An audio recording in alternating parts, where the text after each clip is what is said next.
Solo levelling के start में हमें दिखाया जाता है कि कुछ एस रैंक हंटर्स थे जो कि एक आइसलैंड को क्लियर कर रहे थे, बिकॉज वहां पर भी एक डंजन अपीयर हुआ था। अब इस डंजन के अंदर से जो मॉन्स्टर्स बाहर आ रहे थे वो बेसिकली जायंट एंट्स थे जो कि काफी स्ट्रॉन्ग और खतरनाक भी थे। वेल हे दोस्तों, तो कैसा है आप सब? Welcome back to another video. आज हम जेजू आइसलैंड को क्लियर करने वाले हैं, साथ में उसके उस राज को भी जानेंगे कि आखिर उसको आइसोलेटेड क्यों रखा गया था। By the way, for kind information, Jeju island को अब तक कोई भी हंटर क्लियर नहीं कर पाया था। इवन अलग अलग कंट्रीज के हाई रैंक के हंटर्स मिलके भी इस डंजन को क्लियर नहीं कर पाए थे। इवन जब जेजू आइसलैंड की इस डंजन को क्लियर करने के लिए लास्ट वाली रेड पड़ी थी, थर्ड वाली, तब वहां पर काफी लोग मारे गए थे। उसी बीच में हमारा एक एस रैंक हंटर भी मारा गया था जिसका नाम था एंसो। हालांकि सभी हंटर्स एसोसिएशन ने मिलकर इस डंजन को क्लियर करने की बहुत कोशिश की, पर उनसे ये डंजन क्लियर ही नहीं हुआ। इस दौरान में काफी सिविलाइजेशन की जान गई और बहुत से हंटर्स भी मारे गए थे। अब ऐसे में जब कोई हंटर्स किसी भी डंजन को क्लियर नहीं कर पाता है तो ऐसे सिचुएशन में वो डंजन ब्रेक हो जाता है। इट मींस कि सभी मॉन्स्टर्स बाहर आ जाते हैं। तो बेसिकली न चाहते वहां की सिविलाइजेशन और हंटर्स को जेजू आइसलैंड को छोड़ना पड़ा। उसे आइसोलेटेड रखा गया था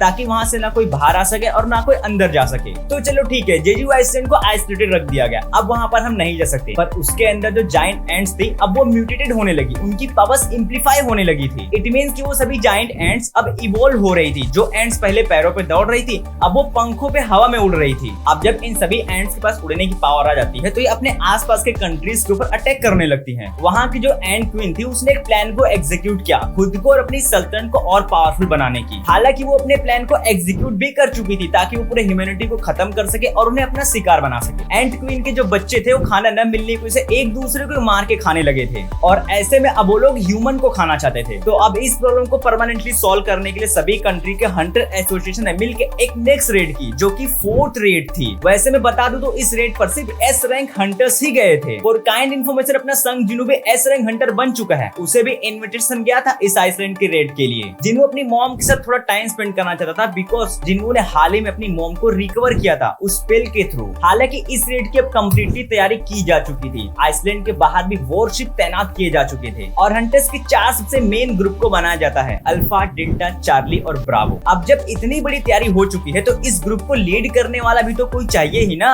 गोटो जो कि एस रैंक हंटर था जापान का, वो इस पूरे सिनेरियो को लीड कर रहा था। हालांकि वो इस रेड पर कुछ ज्यादा ही दिलचस्पी लगा रहा था। उसने कुछ ऐसा प्लान किया था कि अगर ये रेड सक्सेसफुल रही तो इसका पूरा क्रेडिट उसे मिल जाएगा और उसे नेशनल लेवल हंटर बना दिया जाएगा। ऐसा कुछ उसका प्लान था, पर इसके पीछे भी उसके बहुत बुरे इरादे थे। वो हम आगे जानेंगे कि उसका आखिर मेन मोटिव क्या था। सॉरी, मैं आपको एक बात बताना भूल गया। ये जो रेड हो रही थी 4th वाली, इसको पूरे वर्ल्ड में लाइव टेलीकास्ट किया जा रहा था। यानी कि आप घर बैठे बैठे इस फाइट को अपने मोबाइल में, अपने टीवी में देख सकते हैं। अब जो जापान के एस रैंक हंटर्स थे उन्होंने डायरेक्टली एंड पर हमला कर दिया। अब जो कोरिया के हंटर्स थे उन्होंने हेलीकॉप्टर के थ्रू डायरेक्टली एंड के अड्डे पर ही लैंड करने का सोचा। हंटर एसोसिएशन ने पहले ये प्लान बना लिया था कि हम सबसे पहले एंट क्वीन को ही आपटने वाले हैं। एक्चुअली जो ये एंट्स होती थी वो बात तो कर नहीं सकती थी, तो अपने साथी को बुलाने के लिए रेडियो ट्रांसमिट से एक दूसरे से बात करती थी। अब इस ट्रांसमिशन कम्युनिकेशन को बंद करने के लिए जापान एसोसिएशन ने एक जैमर को लगा दिया था ताकि ये सभी एंट्स एक दूसरे को कांटेक्ट न कर पाए। इट मींस कि जो एंट क्वीन थी वो अपने एंट्स को सिग्नल ना भेज पाए। रेड के स्टार्ट में हम देखते हैं कि चार्ली और डेल्टा की जो स्क्वाड थी उन सभी एंट्स ने उनको पहले ही पेल दिया था। हमें क्लियर तो नहीं दिखाया गया, पर कोई मिस्टीरियस क्रिएचर आता है जो कुछ ही सेकंड्स में इनको मार देता है। अब वो क्रिएचर कौन था वो हम आगे देखेंगे। अब जो कोरिया की टीम थी वो एंड के केव में चली जाती है। उन्होंने एंड्स के सभी एग्स को डिस्ट्रॉय कर दिया। फिर उन्होंने एक चीज को नोटिस किया। उन्होंने देखा कि वहां पर एक एग फॉसिल था जो कि सबसे बड़ा था और उसमें से कोई तो बाहर निकल चुका था। अब इसको देखने के बाद सभी हंटर्स की कहीं न कहीं ये फट जाती है। फिर इसके बाद हम देखते हैं कोरियन एस रैंक हंटर्स उस क्वीन को अपने लपेटे में ले रहे थे। हालांकि अभी भी उसे मारना काफी मुश्किल था। अब इतने में इस टीम का जो लीडर था चोइजोन, उसने अपने फायर मैजिक से एक सबसे बड़े ब्लास्ट को एंड के ऊपर अटैक करता है। चोइजोन का ये फायर ब्लास्ट अब तक का सबसे डिस्ट्रक्टिव अटैक था। चोइजोन के इस अटैक के बाद सबको ये लगने लगा था कि एंड क्वीन शायद से मर चुकी होगी, पर इस अटैक के बाद भी एंड क्वीन जिंदा थी। हालांकि उसकी मरने जैसी सिचुएशन हो गई थी, लेकिन इस अटैक के बाद एंड क्वीन ने अपनी लैंग्वेज में एक जोरदार आवाज लगाई जो कि उस फ्रीक्वेंसी जैमर को ही ब्रेक कर देता है। पर इसके तुरंत बाद हम देखते हैं कि चाहिन वहां पर आती है। वो अपने स्वॉर्ड की हेल्प से उस एंड क्वीन के गर्दन को ही धड़ से अलग कर देती है। अब सभी हंटर्स रिलैक्स हो जाते हैं। उन्हें लगता है कि एंड क्वीन अब तो टपक गई है,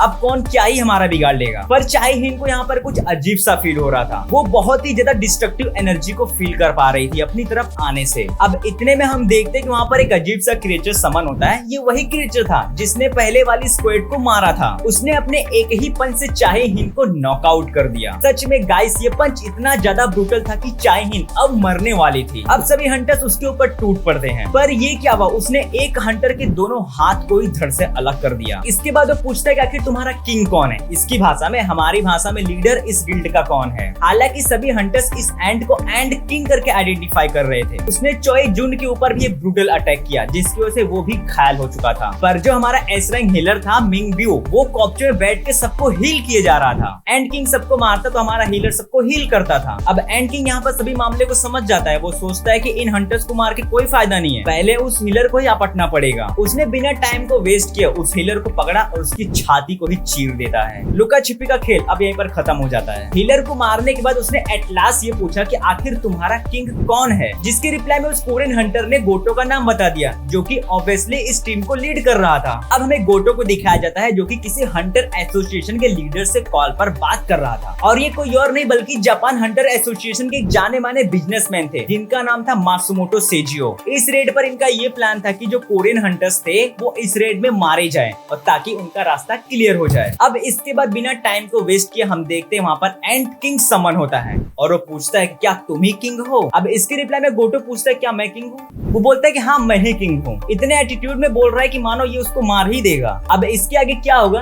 ये सबको तो मालूम ही होगा। एक सेकेंड के अंदर हमें उसका सर जमीन पर कटा हुआ दिखाई देता है। अब इस सीन के टाइम को लेकर थोड़ा सा कंफ्यूजन है, क्योंकि एक टाइम पर एंड किंग पहले कोरियन हंटर्स के पास था, और वहीं दूसरे टाइम हम देखते हैं कि वो गोटो को मारने के लिए आ जाता है। इसके बाद हम देखते हैं कि वहाँ पर एक शैडो अपीयर होता है, और उस शैडो में से अपना संग जिनवू बाहर निकलता है। जैसे ही संग जिनवू वहाँ पर समन होता है, वो एक एक करके सभी एंड्स की लंका लगा देता है। जिनवू अपने शैडो आर्मी के साथ उन सभी एंड्स पर अब भारी पड़ रहा था, और वो जितने भी एंड्स को मारता था वो उन सभी को अपने शैडो आर्मी में भी शामिल कर लेता था। अब यहाँ पर भूलना मत कि संग जिनवू अब अराइज की पावर से पजेस हो चुका है। इसके बाद हम एंटमैन और संग जिनवू की फाइट को देखते हैं, जो कि काफी मजेदार थी। वो हम ऑन स्क्रीन ही देखेंगे, तभी कूल लगेगा। अब संग जिनवू अपने स्पेल की हेल्प से सभी घायल हंटर्स को हील करता है, पर वो चाहे हिन को हील नहीं कर पा रहा था, क्योंकि उसके घाव काफी बदतर थे, वो मरने वाली थी। उसको कोई एस रैंक हीलर ही हील कर सकता था। तो अब होना क्या था, चोरी से और चुपके से सांग जिनवू कैमरे से खुद को बचा के उस एस रैंक हीलर को अराइज करता है। अब मिंग भी सांग जिनवू की शैडो आर्मी का हिस्सा बन जाता है। वो चाहे हिन को हील करता है। इसके बाद अपना मिंग भी बोलता है कि मुझे फाइट में कोई भी दिलचस्पी नहीं है, मैं तो बस जबरदस्ती यहाँ पर आया हूँ, प्लीज मुझे इससे आजाद कर दो। अब इसके बाद होना क्या था, सांग जिनवू उसे उस आर्मी से रिलीज कर देता है, यानी कि एक्सट्रैक्शन को कैंसिल कर देता है। अब इसके बाद कुछ कमाल होने वाला है। सांग जिनवू उस एंड किंग के पास जाता है और उसे भी अराइज बोलता है, एंड जिनवू ने इसका नाम बेरू रखा, जिसे हम सब बहुत अच्छे से जानते हैं। अब इसके बाद जिनवू एंड क्वीन को भी अराइज करता है, उसे अपने शैडो आर्मी का हिस्सा बना लेता है। अब इसके रिप्लाई में बेरू जिनवू को बोलता है कि एंड क्वीन को रिवाइव करके कुछ मतलब नहीं है, क्योंकि उसका मैना सिर्फ रिप्रोडक्शन के ही काम में आता है। इसका मतलब कि जितने भी एंड्स को क्रिएट करेगी वो सब उसकी बात मानेंगे, तुम्हारी नहीं। तो होना क्या था, जिनवू उसके एक्सट्रैक्शन को कैंसिल कर देता है। तो देखो दोस्तों, ये बेरू वही है जो कि जिनवू के साथ हमें हमेशा दिखाई देता है। आगे इसके और भी कमाल के सीन्स हमें देखने को मिलेंगे। हालांकि जिनवू को ये सबसे लॉयल कमांडर है। वैसे लॉयल तो सभी हैं,